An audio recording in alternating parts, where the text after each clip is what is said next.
اور لوگوں کو سکھاؤ، اس لیے کہ میں وفات پانے والا ہوں۔ اس سورہ مبارکہ کی ان آیات میں میراث، وصیت اور قرض کے جو احکام بیان ہوئے ہیں، سب سے پہلے ہم انہیں سمجھتے ہیں کہ آپ صلی اللہ علیہ وسلم نے فرمایا علم 3 ہے اور ان کے سوا جو کچھ ہے وہ فضل ہے۔ آیات محکمات کا علم، سنت قائمہ اور انصاف کے ساتھ ورثے کی تقسیم۔ اور پھر جیسے کہ اس آیت مبارکہ میں اللہ تعالیٰ فرما رہے ہیں من بعد وصیۃ یوصی بہا او دین، کہ یہ حصے نکالے جائیں گے بعد پوری کرنے کے وصیت کے جو کی ہو میت نے، اور بعد ادائیگی قرض کے۔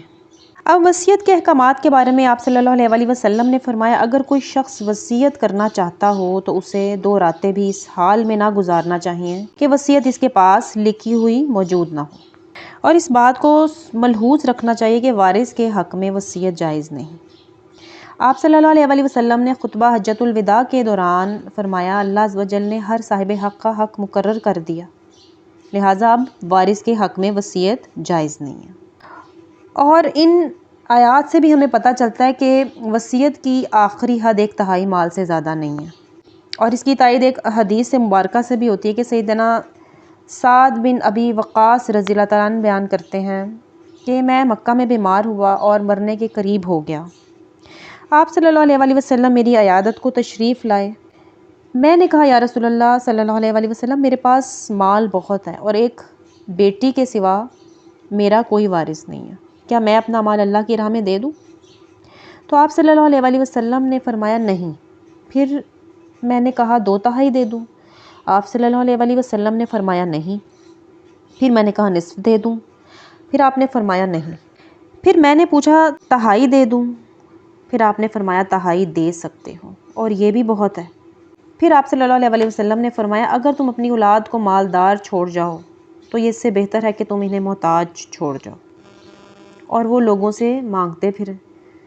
بے شک جو مال تم اللہ کی راہ میں خرچ کرو گے تمہیں اس کا اجر ملے گا، حتیٰ کہ اس نوالے پر بھی جو تم اپنی بیوی کے منہ میں ڈالتے ہو۔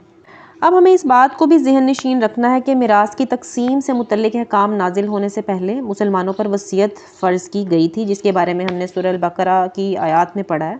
پھر جب اللہ تعالیٰ نے ان آیات میں سورہ نساء کی خود ہی والدین اور اقربا کے حصے مقرر فرما دیے، جسے علم الفرائض یا علم میراث کی اصطلاح میں ذوی الفروض یا ذوی الفرائض کہتے ہیں، تو ان آیات میراث کی روح سے وصیت کی فرضیت ختم ہوگی، یعنی وصیت کی فرضیت کا حکم منسوخ ہو گیا۔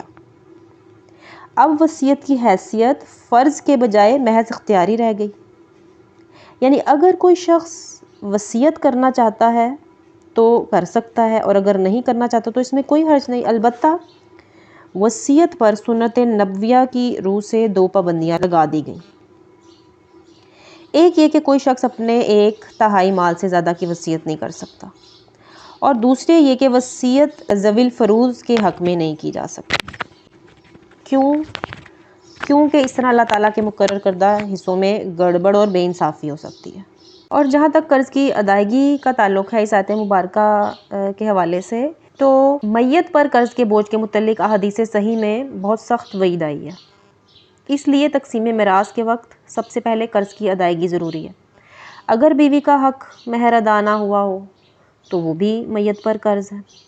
اسی طرح اگر میت پر حج فرض ہو چکا ہو مگر وہ کسی وجہ سے کر نہ پایا ہو یا اس نے منت مانی ہو تو اس قسم کے اخراجات تقسیم میراث اور وصیت پر عمل سے پہلے نکالے جائیں گے۔ پھر آیت نمبر 12 میں اللہ تعالیٰ ارشاد فرما رہے ہیں وَلَكُمْ، اور تمہارے لیے ہے نصف و نصف ما ترک ازواجکم، اس کا جو چھوڑیں تمہاری بیویاں، ان لم یکن لہن ولد، اگر نہ ہو ان کی اولاد، یعنی اگر بیوی فوت ہو جاتی ہے تو شوہر کو اس کے حصے کا آدھا ملے گا اس صورت میں کہ ان کی اولاد نہ ہو۔ فَإِنْ كَانَ، پھر اگر ہو لَهُنَّ وَلَدٌ، ان کی اولاد بھی، فَلَكُمُ الرُّبُعُ، تو تمہارے لیے ہے 1/4 حصہ، مِمَّا تَرَكْنَا، اس میں سے جو وہ چھوڑیں، مِن بعد، بعد پورا کرنے، وصیت، وصیت کے، یوصینا بہا، جو انہوں نے کی ہو، او دین، یا ادائیگی قرض کے بعد۔ یعنی اللہ تعالیٰ فرمانے کہ اگر ان کی اولاد ہے تو شوہر کے لیے پھر 1/4 حصہ ہے، کیونکہ اولاد کی بھی ضروریات ہوتی ہیں، اس لیے اولاد کو بھی حصہ دیا جائے گا اس مال میں سے جو عورت کی اپنی ملکیت کا مال تھا۔ پھر بات آ رہی ہے وصیت کے بعد اور قرض کی ادائیگی کے بعد، یعنی اس سے یہ پتہ چلتا ہے کہ عورت کو اپنے مال پر خود اختیار ہے، وہ وصیت کر سکتی ہے، اور پھر یہ کہ اس کا قرض بھی ادا کیا جائے گا۔ پھر اللہ تعالیٰ فرمانے والا ہن الربع مما ترکتم، اور بیویوں کے لیے ہے چوتھا حصہ اس میراث کا جو چھوڑی تم نے، ان لم یکن، اگر نہ ہو، لکم ولد، تمہاری اولاد، یعنی اگر شوہر فوت ہو جائے تو بیوی کے لیے چوتھا حصہ ہے اگر ان کی اولاد نہ ہو۔ اب یہاں بیوی کے ساتھ زیادتی نہیں ہو رہی، کیونکہ اگر اولاد نہیں ہے تو پھر بیٹے کے مال کے حقدار والدین بھی ہیں، صرف بیوی ہی نہیں ہے، اور والدین کو بھی حصہ دیا جائے گا۔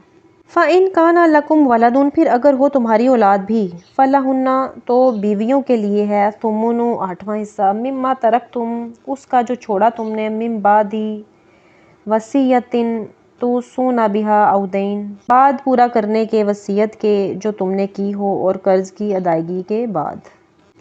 پھر اگر یعنی تمہاری اولاد ہے تو پھر بیوی کو آٹھواں حصہ ملے گا، اور اگر بیویاں ایک سے زیادہ یعنی دو بیویاں ہیں تو اس آٹھویں حصے کو دونوں پر تقسیم کیا جائے گا شوہر کے ترکے میں سے وصیت یا قرض کی ادائیگی کے بعد۔ پھر اللہ تعالیٰ فرما رہے ہیں وَإِن كَانَ رَجُلٌ، اور اگر ہو کوئی مرد، یورث، جس کی میراث تقسیم طلب ہے، کلالتاً، کلالہ، او امرأۃ، یا ایسی ہی کوئی عورت ہو، وَلَہُ، اور ہو اس کا، اخٌ، صرف ایک بھائی، او اختٌ، یا صرف ایک بہن، فَلِكُلِّ وَاحِدٍ، تو ملے گا ہر ایک کو، منہما، ان دونوں میں سے، السُّدُسُ، چھٹا حصہ۔ فَإِن، پھر اگر کانوا، ہوں بہن بھائی، اکثر من ذالک، ایک سے زیادہ، فَہُم، تو وہ سب، شرکاء، شریک ہوں گے، فی ثلث، ایک تہائی میں، من بعد وصیۃ یوصی بہا او دین، بعد پورا کرنے اس کی وصیت کے جو کی گئی ہو یا ادائیگی قرض کے بعد۔ ایسا شخص جس کے نہ تو والدین ہو اور نہ اولاد ہو اسے کلالہ کہتے ہیں، اور یہ مرد بھی ہو سکتا ہے اور عورت بھی۔ تو ایسا شخص یا عورت جو کلالہ ہے اور اس کا بھائی اور بہن ہے، تو ہر ایک کے لیے ان دونوں میں سے چھٹا حصہ ہوگا۔ اب یہاں بھی تقسیم برابر کی جا رہی ہے۔ پھر اللہ تعالیٰ فرما رہے ہیں فَإِن كَانُوا، پھر اگر ہوں بہن بھائی، اکثر من ذالک، ایک سے زیادہ، فَہُم، تو وہ سب، شرکاء، شریک ہوں گے، فی ثلث، ایک تہائی میں، من بعد وصیۃ یوصی بہا او دین، بعد پورا کرنے اس وصیت کے جو کی گئی ہو یا ادائیگی قرض کے بعد۔ یعنی اگر وہ ایک بہن یا ایک بھائی سے زیادہ ہیں تو وہ ایک تہائی میں شریک ہوں گے، اسی طرح وصیت اور قرض کی ادائیگی کے بعد۔ غیر مدارن، بشرط یہ کہ یہ وصیت ضرر رساں نہ ہو۔ وصیتاً، یہ حکم ہے، من اللہ، اللہ کی طرف سے، واللہ، اور اللہ، علیم حلیم، سب کچھ جاننے والا، نہایت بردبار ہے، یعنی کسی کو بھی نقصان یا ضرر نہ پہنچایا جائے۔ اب وہ اس طرح ہے کہ مرنے والا اپنے مال میں تہائی سے زیادہ وصیت کر جائے اور اصل وارث محروم ہو جائیں، اور اکثر یہ کلالہ کی صورت میں زیادہ ہوتا ہے، کیونکہ جب ماں باپ اور اولاد بھی نہ ہو اور بہن بھائیوں کے ساتھ کچھ اختلاف کی وجہ سے انسان یہ چاہتا ہے کہ وہ یہ مال کسی اور کو دے دے، تو وہ ایک تہائی سے زیادہ کی وصیت کر دے، تو اس کو ضرر پہنچانا یا تکلیف پہنچانا کہیں گے۔ اور یاد رہے کہ یہ تاکیدی حکم ہے اللہ کی طرف سے، کیونکہ اللہ ہی علم والا ہے اور حلم والا ہے، اور اس کی حلم کی صفت سے یہ پتہ چلتا ہے کہ اگر لوگ اس کے فیصلے کو قبول نہیں کرتے، اس قانون میراث کی حق تلفی کرتے ہیں، اس قانون میراث کو قبول نہیں کرتے، تو وہ فوراً انتقام نہیں لیتا، انہیں ان کے وقت پر ہی سزا دیتا ہے۔ اب کچھ ایسی باتیں جن کے بارے میں ہمیں علم ہونا چاہیے، وہ یہ ہے کہ کتاب و سنت میں جن وارثوں کے حصے مقرر کیے گئے ہیں ان کو ذوی الفروض کہا جاتا ہے، یعنی فرض والے، یعنی مقرر حصوں والے، یعنی ذوی الفروض کو دینے کے بعد جو حصہ بچے گا وہ عصبہ کے پاس جائے گا۔ عصبہ سے مراد وہ وارث ہیں جو اصحاب الفروض کے نہ ہونے کی صورت میں میت کے وارث ہوتے ہیں۔ سب سے پہلے عصبہ اولاد کی طرف سے دیکھا جائے گا، اور پھر چچا میں سے یا پھر ان کے بیٹوں میں سے۔ اگر میت کے عصبہ بھی نہ ہوں تو میراث کا حصہ ذوی الارحام کی طرف چلا جائے گا، یعنی اس کی بیٹیوں اور بہنوں اور بھتیجوں کی اولاد، یعنی ماموں، خالہ، چچا کی اولاد، یہ سب ذوی الارحام کہلاتے ہیں۔ اور میراث کی تقسیم کے بارے میں کچھ اہم نکات جو ہمیں پتہ ہونے چاہیے، وہ یہ ہے کہ میراث ہر حال میں تقسیم ہونی چاہیے، خواہ کم ہو یا زیادہ۔ اور یہ قانون ہر طرح کے مال پر لاگو ہوگا، جیسے سونا، چاندی، برتن، کپڑے، یعنی مال کی کوئی بھی قسم ہو، سب تقسیم ہوگا اور کچھ بھی نہیں رکھا جائے گا۔ اور یہ کہ وراثت مرنے کے فوراً بعد تقسیم ہونی چاہیے، سوائے ایک صورت میں کہ اگر میت کی بیوی حاملہ ہے تو انتظار کیا جائے گا وضع حمل کہ بیٹا ہے یا بیٹی، اور یہ کہ یا زندہ رہتا ہے یا نہیں، تب تک وراثت کی تقسیم نہیں ہوگی۔ اور پھر ایک اور پوائنٹ کہ طلاق کے رجعی کے بعد اگر شوہر فوت ہو جائے تو عدت کے دوران بیوی کو جائیداد میں حصہ ملے گا، اور اسی طرح وراثت میں لے پالک بچوں کا بھی کوئی حصہ نہیں۔ اور جو شخص وراثت کی تقسیم اللہ کے مقرر کیے ہوئے حصوں کے مطابق نہیں کرے گا، وہ ہمیشہ جہنم کی آگ میں رہے گا۔ وراثت کی تقسیم کا مقصد یہ ہے کہ مال ایک جگہ پر جمع نہ ہو۔ اور ایک یہ بات کہ اگر قرض، وصیت، کفن دفن کے بعد اگر کچھ نہیں بچے گا تو کسی کو بھی کچھ حصہ نہیں دیا جائے گا۔ پھر آیت نمبر 13 میں اللہ تعالیٰ ارشاد فرما رہے ہیں، تِلْکَ حُدُودُ اللّٰہِ، یہ حدیں ہیں اللہ کی مقرر کردہ، وَمَن یُطِیعِ اللّٰہِ، اور جو اطاعت کرے گا اللہ کی، وَرَسُولَهُ، اور اس کے رسول کی، يُدْخِلْهُ جَنَّاتٍ تَجْرِی مِن تَحْتِہَا الْأَنْہَارُ خَالِدِینَ فِیہَا، داخل کرے گا اللہ اس کو ایسی جنتوں میں کہ بہتی ہیں ان کے نیچے نہریں، ہمیشہ رہنے والے ہیں اس میں۔ وَذَالِکَ، اور یہی ہے الفوز العظیم، عظیم کامیابی۔ یعنی اللہ تعالیٰ فرما رہے ہیں کہ یہ سب اس کی حدیں ہیں، اور جو اللہ اور اس کے رسول کی اطاعت کرے گا ان کے لیے ہمیشگی کے باغات ہیں۔ یعنی جب تم حقداروں کے حق لوٹا دو گے تو بدلے میں تمہارے لیے جنت ہے، اور یہ بہت بڑی کامیابی ہے، اس سے بڑی کوئی کامیابی نہیں۔ اور اس وراثت کے قانون کی پابندی کو اللہ کی حدود سے تعبیر کیا گیا ہے، اور اس کی حدود کو توڑنے والوں کے لیے اگلی آیت مبارکہ میں تنبیہ کی جا رہی ہے، آیت نمبر 14 میں، وَمَن یَعْصِ اللّٰہِ، اور جو نافرمانی کرے گا اللہ، وَرَسُولَهُ، اور اس کے رسول کی، وَيَتَعَدَّ، اور تجاوز کرے گا، حُدُودَهُ، اس کی حدوں سے، يُدْخِلْهُ، ڈالے گا اللہ اس کو نارن، آگ میں، خالدن فیہا، پڑا رہے گا وہ ہمیشہ اس میں، وَلَهُ عَذَابٌ مُہِین، اور اس کے لیے ہے عذاب رسوا کن۔ یعنی جو اللہ اور اس کے رسول کی نافرمانی کرے گا، اس قانون کو توڑے گا، حق تلفی کرے گا، زیادتی کرے گا، دوسروں کے حق مارے گا، تو اس کے لیے ہمیشگی کا عذاب ہے۔ اور پھر یہی نہیں، اس کے لیے اللہ کی ناراضگی ہے، رسوائی ہے، جسمانی اور قلبی اذیت ہے، اور وہاں وہ تنہا ہوں گے، جیسے اللہ تعالیٰ نے سورہ الہمزہ میں فرمایا، جس کا ترجمہ ہے کہ آگ ان پر چھائی ہوئی ہوگی اور وہ بڑے بڑے ستونوں میں بند ہوں گے۔ یعنی یہ آیت میراث سمجھنے کے اعتبار سے بھی کچھ مشکل ہے، اور انجام کے اعتبار سے بھی بہت سخت آیات ہے۔